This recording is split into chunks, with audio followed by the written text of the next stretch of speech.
Hello, and welcome to the Battleship Brawl Companion. I'm Surgan, and this episode I'll be reviewing the Amagi by Ixos. This is the most faithful recreation in the tournament of a almost historical ship. What do I mean by almost historical? Well, the Amagi class was a class of planned battlecruisers for the Imperial Japanese Navy, that started to be laid down in 1920. However, their construction was interrupted by the Washington Naval Treaty of 1922, which put limits on the total tonnage of capital ships of the world's major navies. As such, the class could not be completed as is under the treaty. There was an extension to the treaty, which stipulated that navies could convert up to 2 battle cruisers into aircraft carriers. Both Japan and the United States plan to take advantage of these terms. The United States converting the 2 ships of the Lexington class, and Japan converting the 2 ships of the Amagi class. However, further tragedies struck the Amagi herself when in 1923 a earthquake damaged the still under construction Amagi so badly that Japan decided to scrap her instead of trying to pursue her to completion. Her sister ship Akagi did make it to the end of construction and served in World War II, until she was sunk by the Americans at the Battle of Midway.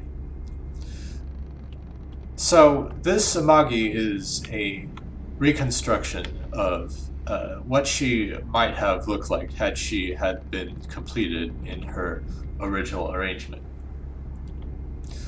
The detail on this ship is stunning. We've got the extremely detailed superstructure, complete with funnel, decorative secondaries. Crowns don't really work so well at this size, and the distinctive pagoda mast seen on Japanese ships of the period. There's various decorations on the hull as well. Also got a animated rudder. If I make a turn here, we see the rudder follows along.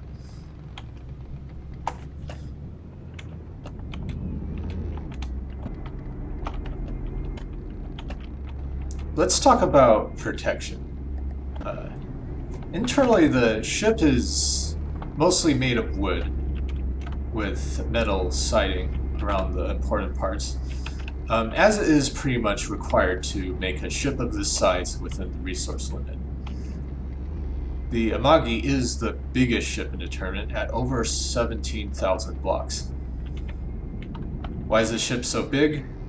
Well, the historical Amagi was this size, so Ixos has elected to make the ship match its historical size rather than making it more typical of a from-the-depth ship.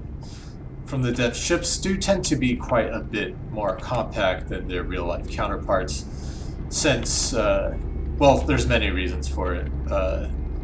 One, their equipment tends to be more compact. There's no need for crew, since they're controlled by a very compact AI. That also means no living spaces, no provisions required for the crew, and generally much less stuff needed inside the hull in general. As such, this hull is mostly empty.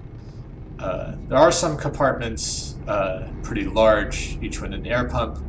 While they're easily punctured, it shouldn't be a huge problem for the Amagi, since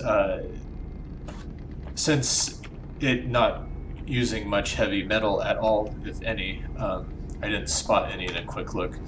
It's unlikely to need much extra buoyancy. The large size does help it out some. Without an aim point AI, shots will target a random block on the ship.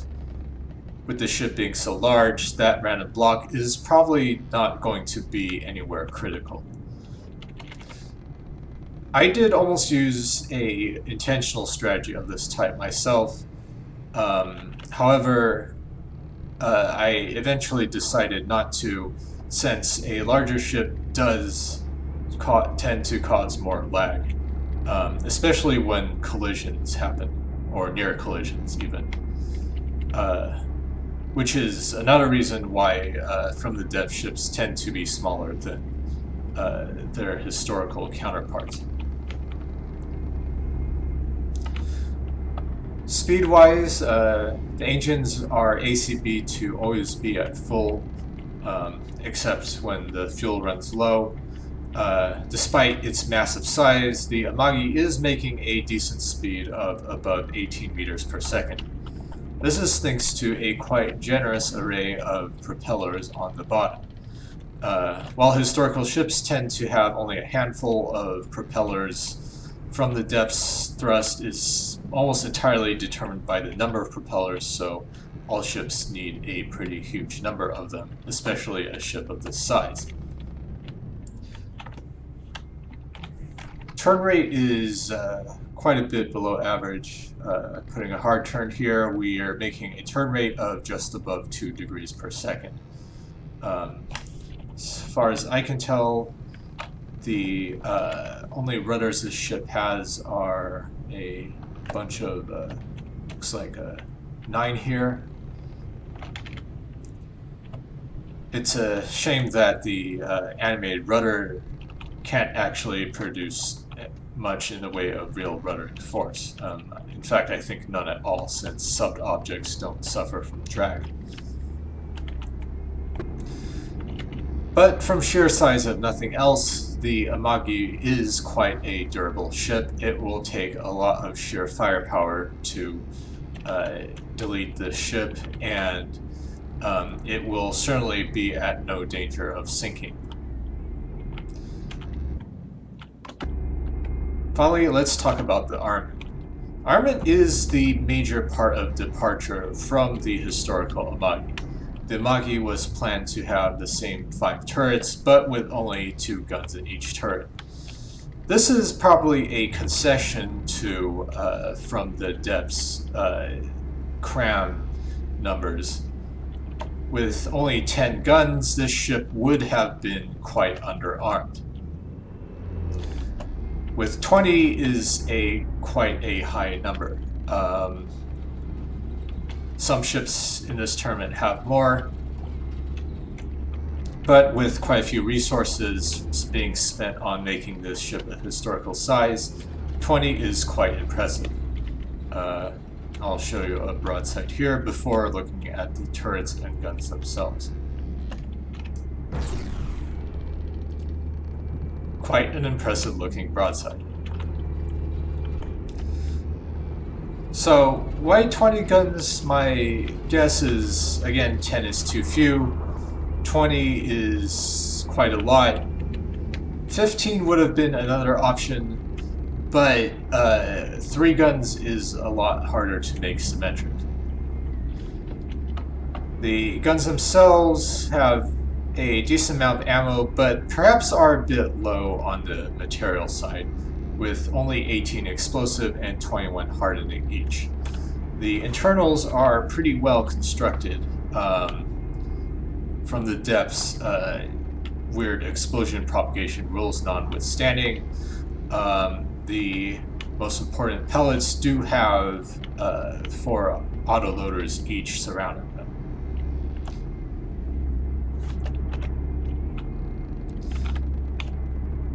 So in terms of performance, it may have been a bit better to go with 3 guns per turret